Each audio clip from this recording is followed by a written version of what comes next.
Good morning, everyone. Thank you for attending. My name is Victor Liu. I'm president of Link High Technologies. I have Joanna, our marketing administrator, helping us out as well. Today's topic is Microsoft 365 Business Premium, from license to lockdown, the 90-day security roadmap.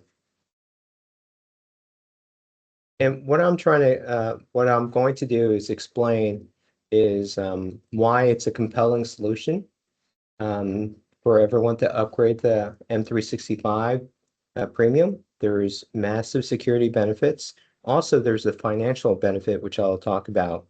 Microsoft has made it very attractive for all clients, nonprofit and corporate, to upgrade starting July. All right, so what's happening now? 94% of malware is delivered via email. Stolen credentials are the #1 cause of breach. The average SMB breach cost is 4.45 million, according to IBM. The average is 207 days to detect a breach on average. And what's happened since 2020 or COVID is that the remote and hybrid work has tripled the attack surface, because now staff are used to accessing, their Microsoft applications from anywhere, from home, from work, on any device. So that's really tripled the attack vector. And what M365 Business Premium, I'll just call it M365 from now on, what it changes is everything revolves or starts with identity. It verifies identity on every login on every device. So just a stolen password alone can't open your doors.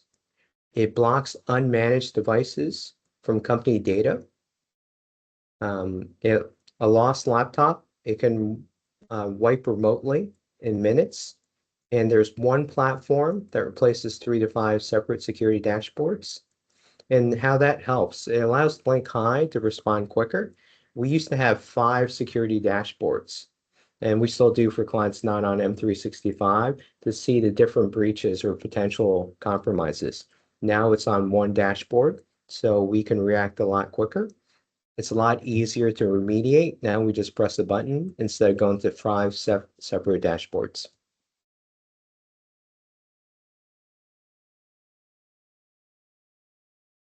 All right, and I like to use scenarios that really explain what the features are. So a scenario, you're CFO at the airport. Sarah opens her laptop at JFK on public Wi-Fi and logs in with her password. Unknown to her password was exposed in LinkedIn breach 6 months ago. An attacker in Eastern Europe silently accesses her email, SharePoint, and financial reports. Sarah won't know for 207 days on average. The damage compounds daily.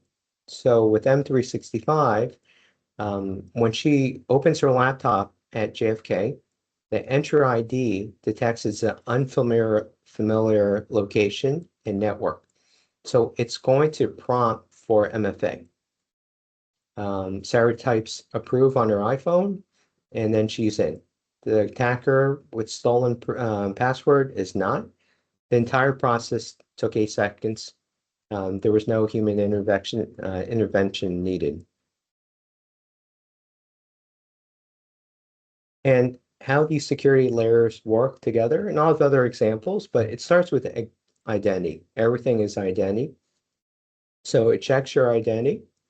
2, there's something conditional access. So assesses your location, your device health. So by device health, I'll look at your laptop, I'll look at your phone, and make sure it has the current firmware and the necessary protections. I'll look at the risk score. So the risk score is a combination based on your unique login profile. So if you never log in after midnight, you rarely log in outside the United States or from JFK or an unfamiliar location, it's going to raise your risk score and prompt you for MFA. And there's other processes we can incorporate as well. Number 3 is device compliance. So there's a product called Microsoft Intune that enforces device compliance before access. And then Based on identity, conditional access, and device compliance, it's going to allow or deny you access, and it logs everything. So this is perfect for compliance. So Entra ID, I already mentioned that everything starts with identity. It's also important. I've had clients ask, so Entra ID works in conjunction with clients with Windows servers. So it's not either or.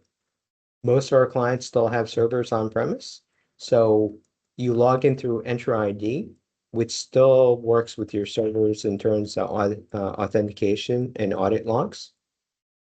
So what it does is it's a single sign in. You log into Entra ID. You don't need a VPN to log into your servers in the office. So the single sign-on works anywhere with internet access. Microsoft is checking for elite credentials. It's almost like a dark web scan. So it could flag you and say, "Oh, your password's been compromised," and it's going to force you to change the password or just block access. There's an option called password authentication. I don't recommend replacing passwords entirely. I think it's just another layer of authentication, but you can add authenticator app, which is the Microsoft app, which is free, and you can add biometrics. And then the fourth one is great, is the self-service password reset. Employees can reset their own passwords securely anywhere on any device with internet access. Fewer help desk calls, less downtime. I think every week we get one call after hours. Someone locked themselves out. They need to do something quickly and they call our help desk, which responds in 30 minutes. But it's nice to be able to reset your password in this day and age. So before I go on, are there any questions that anyone has?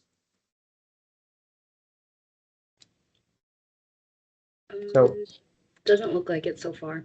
Okay, so conditional access. It's what it does is evaluates the context of every login. Who it is logging in, from where, what device, which application, and it responds with the appropriate level of scrutiny. So for most logins, users don't experience anything different. For suspicious ones, it can block your access or it may challenge you for MFA. So scenario one, the vendor's personal laptop. Your IT vendor tries to access SharePoint from their unmanaged home PC or no security software. Conditional access can block instantly. So there's no IT involved, no exception. So for link high, employees may not use their personal devices to access our data. They can access emails on a secure device, which I'll kind of go in. So we can configure conditional access if you're trying to access from a personal laptop. The answer is no, it'll be blocked. Scenario two, very common, login from overseas at 3 a.m. So an employee's credential are used to log in from Romania, but they were in New Jersey 2 hours ago. This is called impossible travel. The system detects impossible travel. It can require immediate reauthentication. It can instantly block you and force you to do a new password and reset your MFA token. And then scenario three, we don't use this as much, but more and more applications, Salesforce, NetSuite, third-party SaaS or cloud providers are allowing you to use Entra ID to log in and authenticate. So I think everyone's familiar. You log into a lot of apps, they'll say you can use a username or password or use your Microsoft 365 login. That's really Entra ID. So if it's configured, you use the same user and password for your Office and all your third-party apps. There's advantages. So the advantage is the employee or staff member only has to remember one login credential. And then the other advantage is if that employee either gets compromised or leaves the organization, you just block one set of credentials. Instead of now, some of our clients, when we offboard someone or if they get compromised, we have a checklist of like 9 different sites to offboard or block someone or delete them. So that's, in security, cybersecurity especially, time is very important, right? The faster you can offboard, block a hacker, that prevents any breach. And then for compliance, because a lot of our clients are subject to compliance, every event is logged automatically. We can provide auditors a complete trail fairly easily. And then MFA along with conditional access. So that's why I underline that with conditional access alone blocks 99.9%. MFA itself, I believe the last stats I read was probably in the 80% effective rate. So with conditional access, it becomes much more effective. Microsoft Intune, I think I mentioned a few times. And here's a scenario, and this happens to our clients probably once a quarter. So your top sales rep leaves their laptop in Uber. We've had Uber, plane, cafes, hotels. On it has your customer contracts, pricing data, save Microsoft 365 credentials. Without Intune, it's whoever finds it has full access. Either they can guess your password or they could more likely take your hard drive out of your laptop, put it in another computer, just access it separately. With Intune, we can issue a remote wipe in minutes. There's nothing they can do to prevent it besides, just not using the internet. All the company data is erased. Other features of Microsoft Intune, it does automatic OS and security updates. It works on PCs, Macs, Androids, iPhones. So most of the devices that our clients are using. And it's great for BYOD, which is bring your own device. So we have some clients that allow their staff to use their own device, but the worry is, oh, they're using a device, LinkHigh is not managing or patching them. We can enforce automatic OS and security updates if you allow it. The other thing is app deployment restriction. This is great for onboarding, and that's why another reason why we're pushing our clients are highly recommending them move.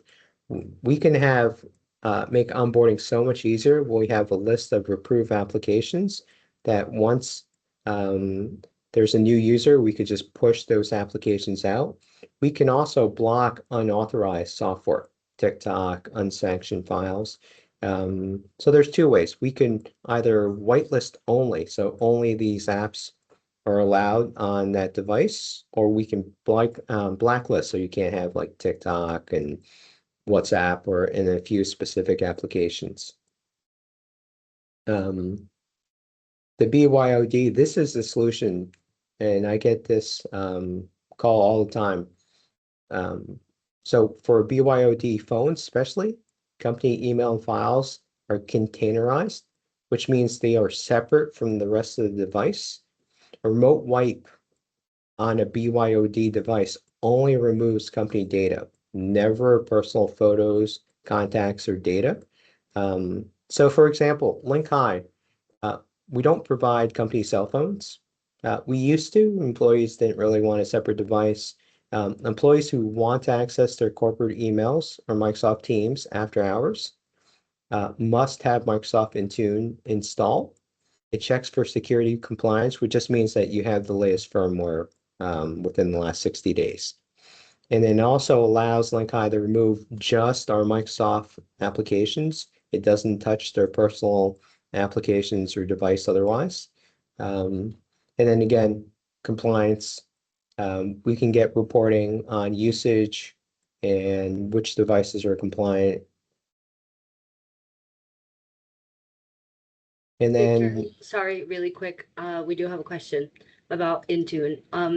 Does Intune come with Business Premium licenses or only yes. specific licenses of Office 365? So you can get it separately a la carte. but it comes with M365 Premium and then packages higher than Premium. So this is important. We've had numerous requests this year and last year from clients that I guess read about the benefits of M365 and just send in a ticket and say, please upgrade me to 365. And then what we found it that some of our remote help desk people would just upgrade the license. That's great. But that doesn't really do very much. So just upgrading to M365 without implementation, every security feature is switched off, right? So it's really just upgrading the license, but you're getting no benefit. Conditional access has no policies. Intune has no enrolled devices, and Entra ID needs to be set up as well. So the license is the starting line, not the finish line. And then there's really 3 projects, but really project 1 and 2 go hand in hand. So project number 1 is, again, identity everything starts with identity. So we would configure identity policies, enforce MFA for all users, deploy the Microsoft Authenticator app, set up the self-service password, and so you could reset passwords organization-wide. And then the next question I've been getting quite a bit is, if you're a large organization, you don't have to go, oh, we have to set up everyone in Entra ID as a huge project, because it's really a different profile. So if you're an established user, we have to copy your profile from, let's say, your server profile to Entra ID. So the project gets a little involved when you copy data. For the larger organizations, what we've done is hybrid mode. So we'll set up the Entra ID, like we're doing this for a large healthcare organization with like 94 users. To do everyone right now is going to take a while. So what we're doing is all new onboardings or new employees from June 1st will be on Entra ID. So just going forward, there will be a project when business slows down a little bit, probably in Q4, to migrate existing users. So you could start with everybody. If you have a large population with a lot of profiles, a lot of data, you could always start from this day forward, right? The second, conditional access, usually it's rolled in with project 1. We have standard conditional access policies that I think fit 99% of our clients.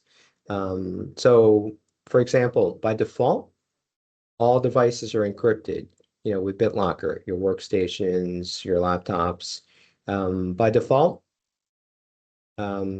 conditional access location is only for the United States only. Of course, we have several clients, one's on on the line now that has international employees. What we would do is, there's 2 ways. If you have a presence in like Western Europe, I think it's easier just to open Western Europe, and then specific countries elsewhere in internationally.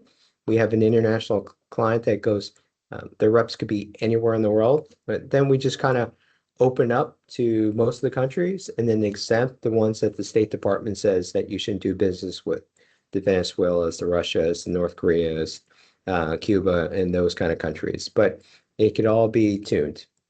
And then unmanaged devices are not permitted to access any Link-I application. So our employees can't use their home PCs to access anything. If they want to use their phones, then they have to have Microsoft Intune installed. And then 3, this is usually a separate project. So enrollment, there's 2 types of enrollment. So if it's BYOD, like your staff's phone or computer, we would just put Microsoft Intune for the Microsoft apps that your organization owns. That's a very, what is it? So that's a relatively small project per device. The other one is a fully managed Intune, like a company phone. We would start from fresh. So if you want it fully managed, that we can erase the entire device. We actually have to reset the phone, put Microsoft Intune, restore from backup and go that way. But that's really not BYOD. That's really if the organization owns the device. Then you start from ground zero.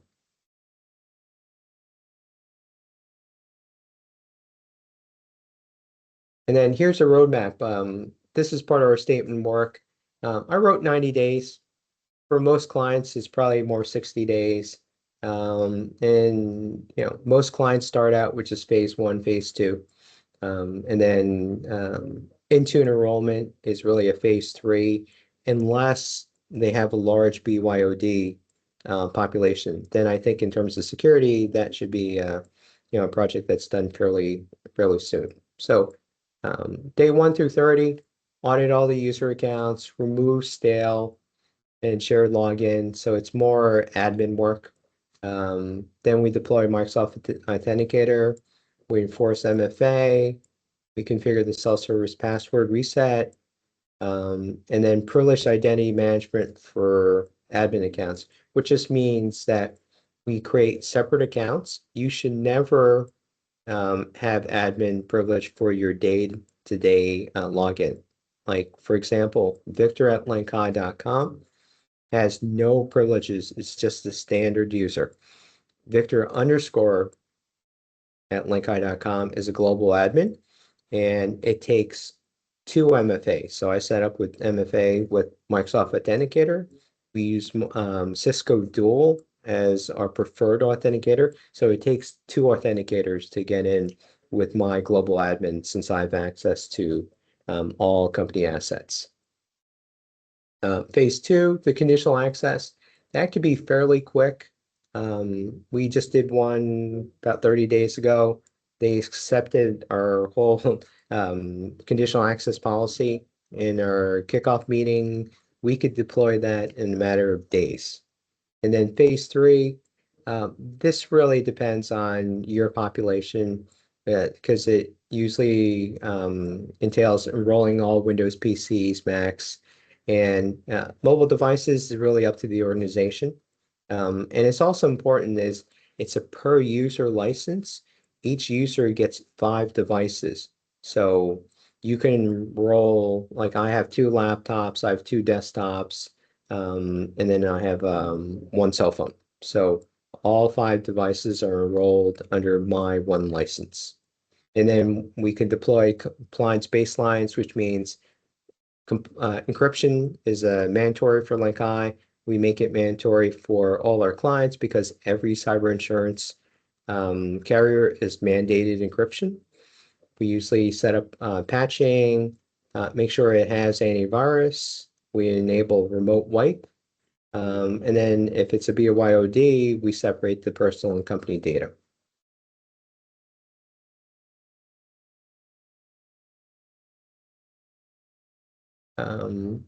So industry spotlight. Each sector has specific needs, and we can tailor it for yours. So financial services, wire transfer instructions are probably the most common compromise. A CFO's inbox is compromised. Wire transfer instructions are intercepted, redirected. 200,000 is gone before anyone notices. Unfortunately, this seems to happen every year to our base. So conditional access can lock down email to trusted devices only. So there's no way even a hacker breaches your inbox and forwards it or accesses your emails, overseas with conditional access, even if they have your username, password, and MFA, they'll be blocked. Healthcare, ransomware encrypts the patient records. The practice is offline for 11 days. The HIPAA breach notification is required. So Intune encrypts every endpoint with BitLocker. Defender can quarantine ransomware before it spreads. And then anytime PHI, personal health information, is accessed, we can log it as well. So it's very easy to see where the breach occurred.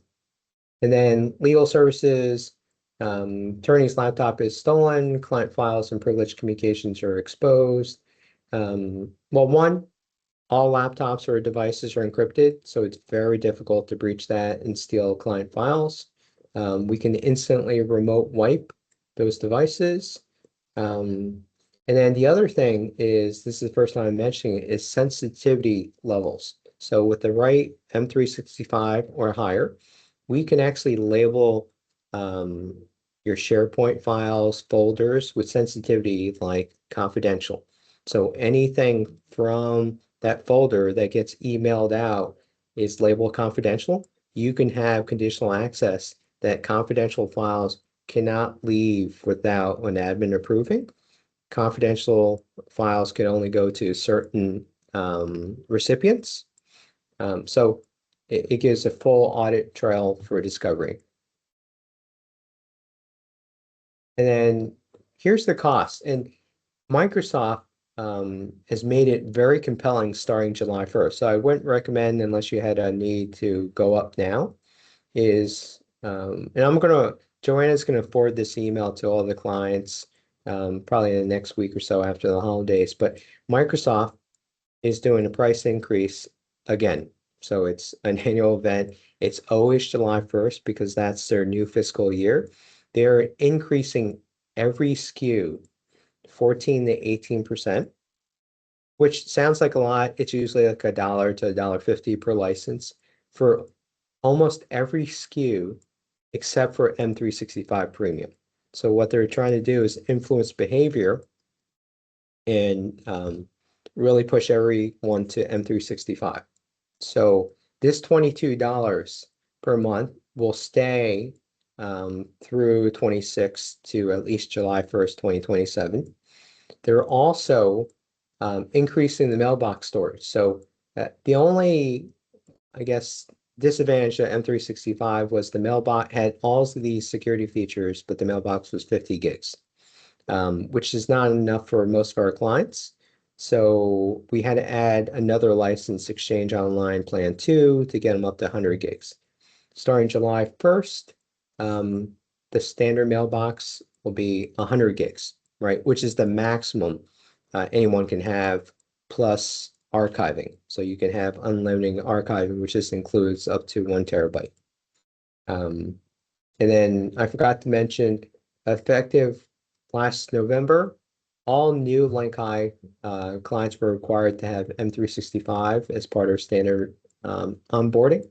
That just makes sure that everyone's fully protected from day one. We're highly recommending existing clients to upgrade in 2026. And now with the price increase, I didn't put in the slide because I just got the email probably an hour before the webinar, is with the price increases, except for M365, it's very compelling because now it's less expensive than E3. The difference between like a business standard is half what it used to be. With the security features that it gives, I think it's very compelling.